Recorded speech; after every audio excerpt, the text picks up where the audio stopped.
ওকে বন্ধুরা, মুনোলজি ব্রেক থেকে মুনোলজি card oracle day, যেটা মুনোলজি অরাকেল কার্ড ডেক থেকে দেখি তোমাদের জন্য কি বেরোচ্ছে।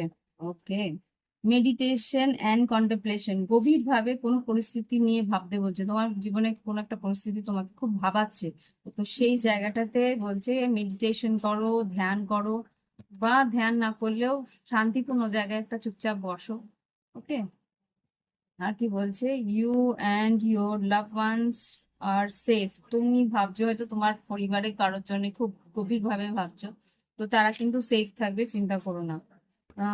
আর টাইম ফর হিলিং, যদি কারোর অসুস্থতা থেকে থাকে তাহলে কিন্তু সে সুস্থতার দিকে যাবে, রিকভারি হবে, হিল হবে। okay? Work work through your fears, তোমার হয়তো ভীষণভাবে ভয় হচ্ছে যে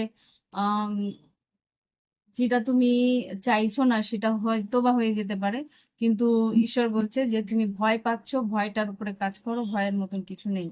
দ্য ফায়ারি ক্লাইম্যাক্স অ্যাপ্রোচ, কোনো একটা জটিল পরিস্থিতির একটা অবসানের দিকে কিন্তু এগোবে। Take time to breathe out, হ্যাঁ টেক টাইম বলছে এখানে। খুব সম্ভবত আমার মনে হচ্ছে কারোর অপারেশন বা কারোর কোনো পরীক্ষার রেজাল্ট, এরকম কিছু একটা পরিস্থিতি, ক্লাইম্যাক্স একটা পরিস্থিতি যেখানে আর কি আহ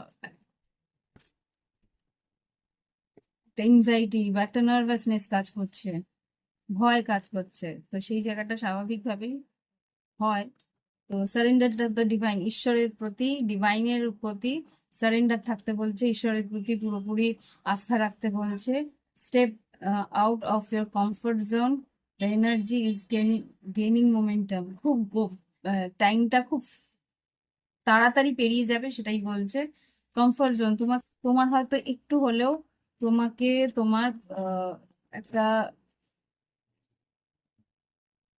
রোজকার যে পরিস্থিতি বা রোজকার যে একটা কমফর্টের জায়গায় থাকো সেখান থেকে তোমাকে বলছে বেরিয়ে আসতে হবে, তোমাকে কিছুটা খাটতে হবে তোমাকে। The answer is needed, the answer you need are coming, যেই প্রশ্ন তোমার মনের মধ্যে ছিল তার উত্তর কিন্তু আসতে চলেছে। নাথিং, কিন্তু সেই সিচুয়েশনটা কি, পরিস্থিতি আসবে, আলটিমেটলি সিচুয়েশনটা কি হবে। হুম টাইম টু হিল একই জিনিস বলছে। Your love ones are safe, same জিনিস, সেম কার্ডই বেরোলো, your love ones are safe. Okay, তো চিন্তার কোনো কারণ নেই, ঈশ্বরের উপরে ভরসা রাখতে বলেছে। ওকে, এর জন্য এখানে রাখছি। Bye bye.